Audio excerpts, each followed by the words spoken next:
Live, coming to you from beautiful, actually not downtown Tempe, southern Tempe here. And fortunately, we got some guests tonight because my wing persons, well, Dieter's been over in Europe. He's about to come back. And if he gets his approval for his COVID test, and Eric is on vacation, as is Diane. So it's going to be myself and two lovely guests, Marcia Brighter and Gail Polu. I think I got that right.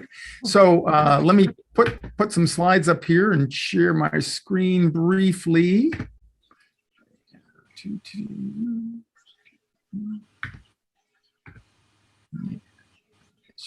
Okay, so I think you guys you're seeing the screen now, I think, aren't you? Yep. Okay, cool. All right, so welcome to Fearless Flight Live. It's our weekly show that is to help people who have a fear of flying or people who know somebody. And we've got one that had a fear of flying, and we got someone that knew somebody tonight as guests. And we do this every week. And we also entertain and hopefully keep people informed who know people who are afraid to fly, and who may, even though they may not be afraid to fly or know somebody, they just like talking about aviation and keeping tabs on the industry there. Our Facebook group, I just checked today, 866 people, and we're starting to get that. Yeah, we're starting to get that. We had a not a perfect storm, but a what do they call it when a nuclear bomb goes off? Anyway, we got a self-sustaining activity, and people are joining every week, and that's a good thing. So come on and join us if you're not a member on that. You can go to our facebook.com/FearlessFlight on our page, and then you can get access to the Fearless Flight Birds of a Feather. It's a private group for those people that join our team here. And we got tonight if you got any comments, please leave them comments and remarks on the Facebook page there.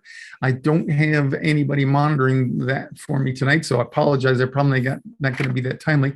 As I mentioned, our guests are Marcia Brighter and Gail Polu. I'm going to talk briefly about the next Clear for Takeoff 201 class coming up, the special Phoenix edition. We just finished the one out of the LA area last weekend. I flew with a whole group of great flyers from Burbank to Sacramento and back. Had a great group, lots of fun, and everybody was successful. I got a little bit of a teaser for an aviation news update. I'm going to just introduce it and talk about it next week when hopefully Eric's back, and I'll just briefly review the Clear for Takeoff 101 online notice there. So, okay, so let's see. Well, we're going to start with this. Marcia, I'd like to introduce you. Why don't you say just a little bit about yourself, where you're at, and what you do? Well, my name is Marcia Brighter, and I'm from Miami, Florida, and a native of Miami, Florida, except when I went to college in Tallahassee, Florida State. And I flew in those days. I'm retired from the city of Miami, but I work at a public relations company and a clinic. And I'm very happy to have found you in the middle of the night. After 30 years of not flying, I said, I've got to do this. My daughter's engaged to be married, and I have a year to be able to get in the flight.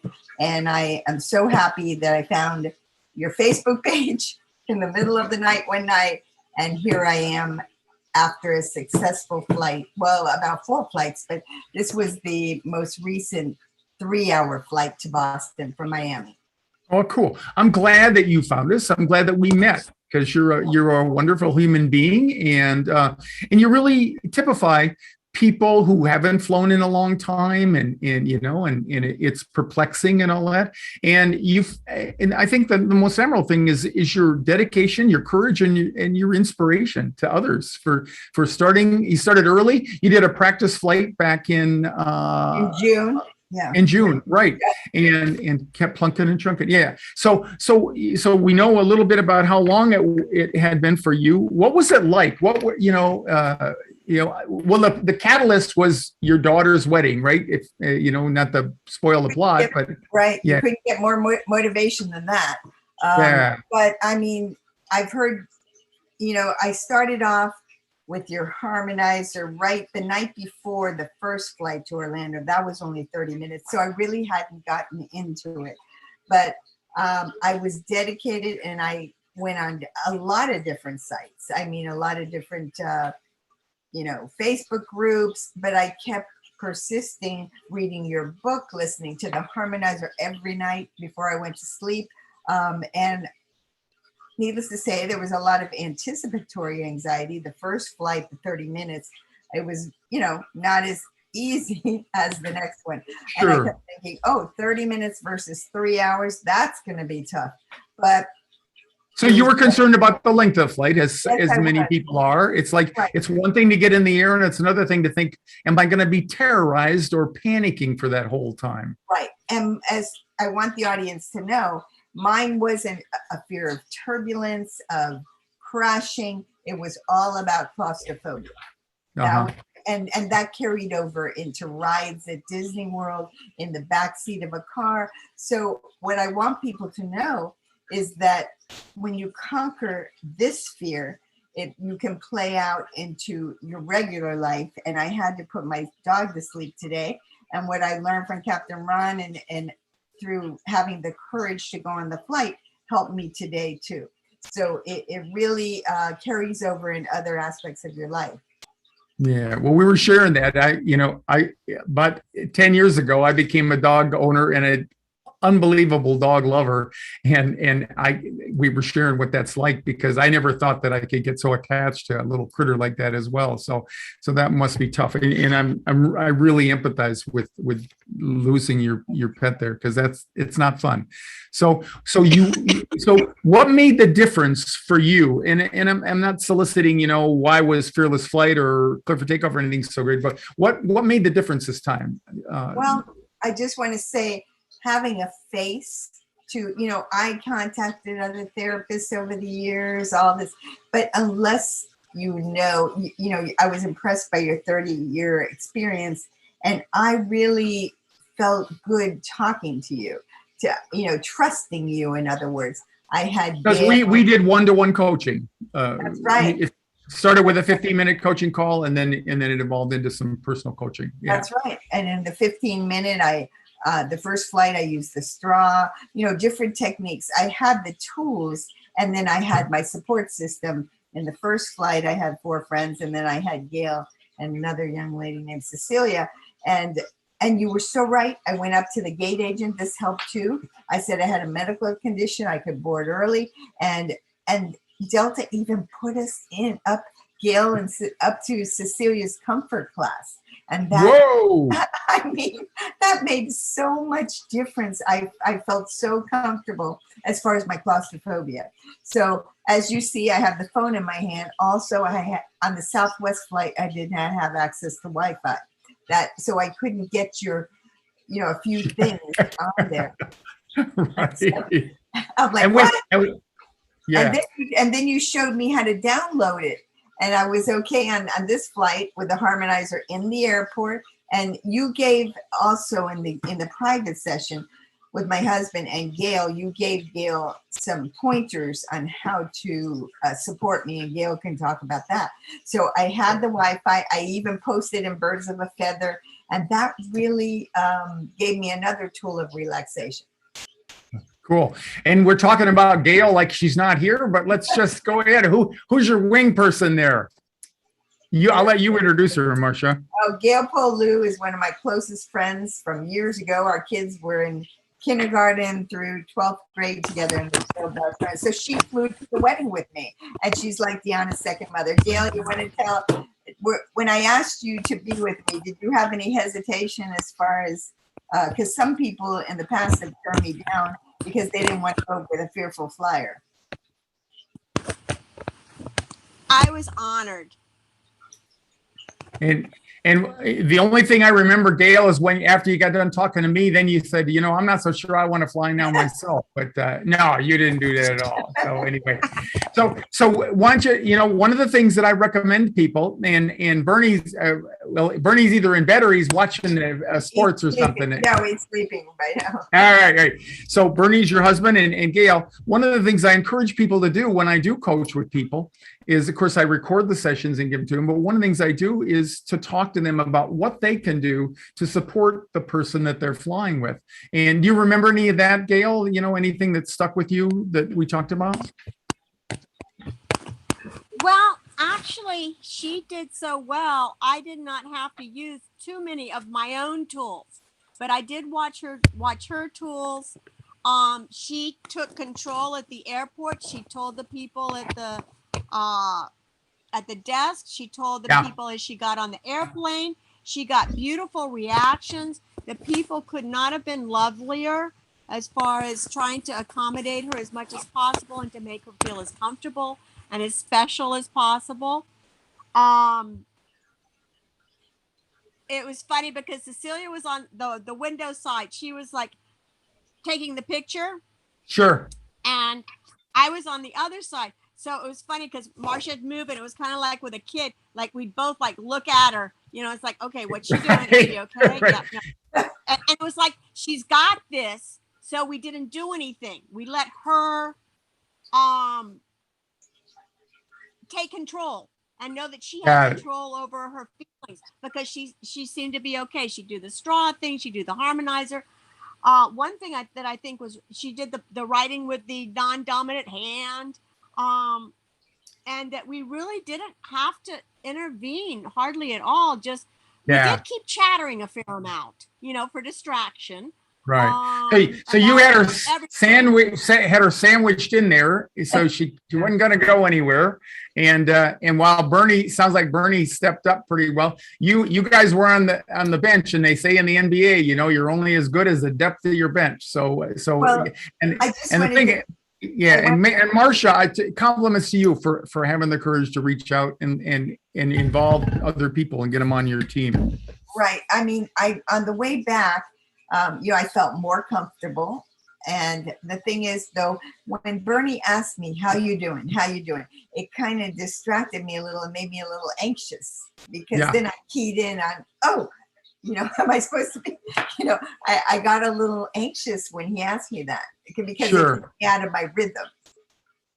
Well, the one thing I wanted to kind of wrap this up with is you contacted me, what was it, the day before, I think? Oh my God. Let's talk a little bit about that. So what happened the day before that kind of undermined your confidence? Yes. Yeah. Well, a northeaster was coming into Boston 2 weeks ago. And a nor'easter, for those who have never been up there, is a hellacious storm that comes down from the polar areas over the North Atlantic and just usually beats up on the East Coast there, particularly up around New York, Vermont, New Hampshire, in that area.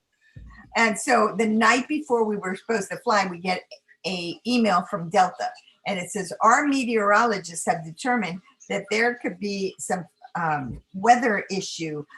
Do you want to delay? Do you want to change your flight or cancel it? And I talked to Gail and Cecilia, and she said, call Captain Ron. So how did you interpret that letter? I interpreted that letter that there was going to be a lot of turbulence, that there was a good chance that it would be either, it would be a rough flight.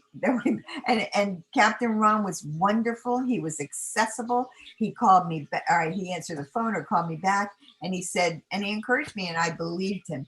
No, what that really means is, you could be diverted to Newark. And I asked him, do you think we'll stay overnight? And he said, I don't think so. The pilots do not want to fly if there's any risk involved. So you calmed us down.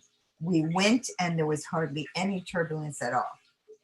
Yeah, and that was a great example of what happens is, there's people well-meaning at the airline, and part of it's selfish motivation too. So there's two reasons why they send a letter like that out. One is to let you know to take a little bit more control in your planning, so that, because if you're aware that you might be rerouted or things like that, but they don't say that directly. And the other part is they save themselves some hassle if you do reschedule, because if everybody flew like they were planned and they had airplanes that diverted instead of making it to Boston, like your nonstop was headed, and you ended up stopping somewhere along the way, LaGuardia or some alternate airport. Now you're on the ground and you're not at your destination. So now they've got to get that airplane and the passengers to where they were wanting to go. And if there's 15 other airplanes that pulled into the same airport you did because of delays or anything like that, now you got a log jam in the system, and you could have that at multiple airports. So what I try to encourage you or inform you about is that, the airline doesn't immediately lose confidence in their pilots. Like, oh no, we got a new standard. There's going to be a nor'easter. We don't trust our pilots. We don't trust anybody. No, it has nothing to do with that. It's about, we're planning for possible delays tomorrow. And particularly if you didn't have a reason to go, you could delay a day or like that, you might give some consideration to that. And how did it work out, Gail? Did it have an impact when you got up in the morning, and got ready to fly? You shared a lot of information with me, but I don't remember, I remember you kind of taking it in your stride the next day. Well, it was interesting because basically I said the same thing that you had said, that those pilots want to get there safely as much, if not more, than we do. So they are not going to put us at risk. Right. Wherever we go, we'll go safely. If they delay, okay, we've got plenty of cushion as far as time is concerned. We just, arrive a day or two late. If we get diverted, okay, so we get to know another airport, and may get to stay overnight in some city where we've never been before. And we'll do this. And exactly. It was wonderful. She was so much calmer after she spoke to you. And it was one of the smoothest flights I've ever been on. Seriously. Yeah. It was bizarre how calm it was. And I also want to say there wasn't many people on the plane. What was that, Marsha? There wasn't many people on either plane. We flew on Tuesdays, and there wasn't many people on the plane. But also, I just wanted to say that it was amazing how smooth it was. That's what I was going to say. What I advise people lately, several people didn't make it to one of the Friday events because they were on American Airlines, and it was delayed. Somebody's luggage was lost. So I wanted to ask you a question. Was that random for American Airlines having all the problems? I mean, what happened with all that? Well, a big part of it starts with staffing, and as I've tried to explain before, when you have major reductions in force in the personnel, like both all the airlines have gone through because of COVID, if it's like a retail store, you can lay people off and then you can call them back, and there's a short lead time to get people back operational to know how to run the registers and stock the shelves and things like that. But with an airline, you got people in highly skilled jobs like pilots, mechanics, and flight attendants and dispatchers, and even the operations people that have to service and load the airplanes. You've got, if you get them off, as soon as a pilot goes non-current, that means he hasn't had 3 takeoffs and landings in the last 90 days. Now he's got to come back, and the minimum he's got to go through is through the simulator to get his landing currency back. And the longer they're off, the more uncertainty there is and the more training required. So, without knowing the actual details of the airlines, I'm going to say generally that's what happened. And then you've got the COVID thing in there with, whether making decisions whether you're going to require employees to be vaccinated or not. And you got some people that got laid off and just stayed out there, didn't come back right away. So it essentially starts from the staffing there. And so there's 2 ways they can do that. They can continue to try to run their whole schedule and know that they're going to fall flat every day, or they can eventually bite the bullet and thin out the number of flights that they're trying to put up because they know they can't service that many airplanes or keep that many airplanes operational and do that. And so that's what happened. And I think you're seeing, I flew last weekend on Southwest. We didn't see any evidence of any shortages ourselves. And I think that the system is coming back a little bit, but it is coming back more slowly. So that's the main thing. I wanted to just say one more thing before we move on about the letter. That's I always told when I started teaching this special human factors training program to pilots and flight attendants, by that time I had about 10 years experience working with fearful flyers.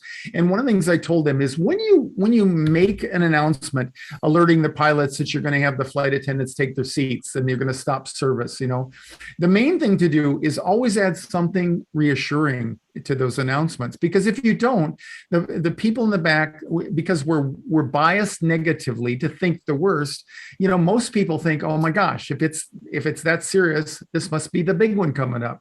And no, what it is for turbulence, for example, is we just want the flight attendants to be seated and secure like the passengers are and the pilots are.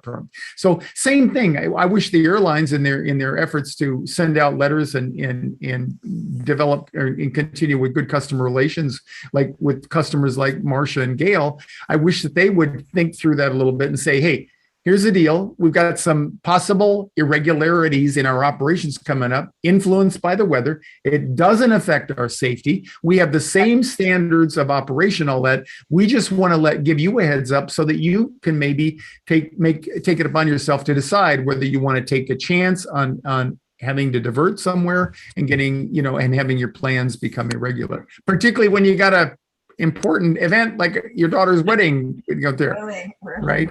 And I think if they would do that, they'd have a lot fewer complaints from people who end up missing meetings and things like that. So anyway, well, I want to thank the two of you. I want to invite you to stay with me. I'm just going to run through some slides here and talk about some stuff coming up. But thanks, Gail. Thanks, Marcia.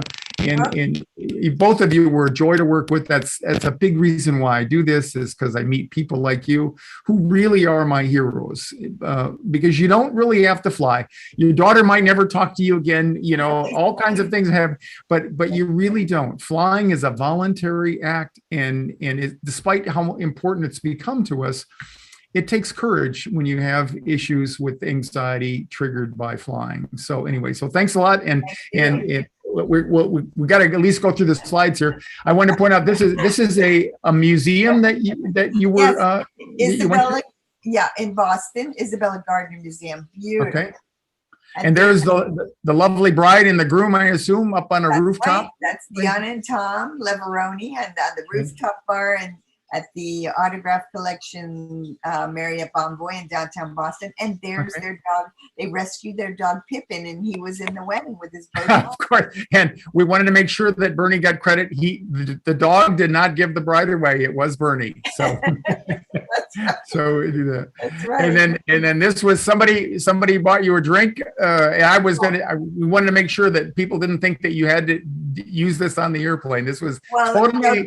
This was Pippin. Diana and Tom had their dog Pippin sponsored the cocktail hour reception at the wedding, and Pippin had his own signature drink, an autumn sangria. Oh, cool. So that's neat. So I'm just going to run real quick through this. We are starting this class. This is the 301. That's what the class is going to culminate with. We just finished my prototypical class that I'm going to move forward with based on the success that I had in Orange County, and that is, we're going to target areas that I'm going to end up going to fly. The first was Orange County. We're going to do one in Phoenix because that's my local, stomping grounds here. But we're going to try to do the next one in Boston in the first quarter of next year. Yeah, we're going to perhaps as early as February, maybe into March, and we're gonna start going around the country. And the way it works is we're going to do the 4 webinar class sessions online every a week apart. And then the last one will be the actual meetup where I'll fly to whatever the destination is. In this case, it's going to be Phoenix. I happen to live there. And then people who can do that, it's not mandatory that you fly. I've had a lot of people join the class, even though they knew that they weren't going to be able to get to Orange County in the last case and fly with us. But so it'll be open to them, and we offer a $100 discount for that. So the plan is, in Phoenix, we're gonna start this Thursday night, November 11th, with the first class. And if you're interested, you can fill out this questionnaire. There's a link in the chat box if you're interested in this. So you go here and fill out the questionnaire. It comes directly to me, and then I can enroll you in the class and take care of everything for you. So module 1 begins, as I said, this Thursday, November 11th. And we have 4 modules. We talk about the psychology of the fear of flying, basics of flight, coping tools and strategies, and then we do a mock flight on the last session there. All of these things are the same content that Marcia and I covered on a one-to-one basis, but these are just you get a lot more time talking about this, and you get to interact with a lot of other fearful flyers. And the times are going to be, it's going to be 6:30 to 8:30 p. Actually, should be Pacific Standard Time for those places who've rolled their clocks back this last week. But nonetheless, it's going to be 6:30 Pacific Time, and then we're going to skip the week of Thanksgiving. You see, we go from November 18th to December 2nd, and then we'll resume on December 2nd and have the last one December 9th, and then on December 11th we'll fly. And it's actually ends up to be more like 9 hours of classroom. I did a couple of bonus webinars, partially because I ended up in the hospital a couple of weeks ago, and partially because we just had so much content and so much great participation that we added some bonus webinars on. They're all recorded in the event that you should not be able to make some of the classes, and we'll cover all the content that you need to prepare yourself to do just like Marcia did and get on an airplane and go fly. We will have my able-bodied staff there. Diane and Eric are planning on doing the flight with me on December 11th. And with the number of people I've had, I've actually brought out some mentors, some people who've gone through the course, like Marcia. Marcia might be one of my mentors one day if we go down to Miami. I would love to. Yeah. And the most important thing is, if you do this, get online and go buy your ticket from Southwest, because they hope that you'll go and you'll forget about it until the day before, because they're going to charge you about 3 times as much as what they will right now. So you can see this was the actual prices were pretty good there, but I just went online today, and the outbound from Phoenix to Ontario is $54, and then the return flight's $64. So they're still way down there in the weeds. And so the main thing is to get over there and purchase your tickets, and that includes for both you and the coach or companion, should you take one of those. $497 normal is the tuition there, and if you're not flying with us, it's $397, and we passed the early bird special there. But the main, and if you have a companion that goes, it's $97 for them just to go with you on that. Again, there's the modules that we're going to cover, and the dates coming up for that. And like I said, you'll once I see your questionnaire, I will send you a personal email and contact you and let you know that you have been enrolled in the course. And then I'll make efforts to send you a PayPal invoice and get you all signed up. If you need installment payments, please, there's a place in the questionnaire to elect that, and we'll do that on a one-to-one basis. Click on the embedded link to complete the enrollment form questionnaire, and as I said, it is in the chat box there. So if you need any or if you have any interest at all, go ahead and sign up for that. It's not too late. We're going to start the class on Thursday, as I said. Okay. All right. That's what the questionnaire looks like when you click on the link and go over there.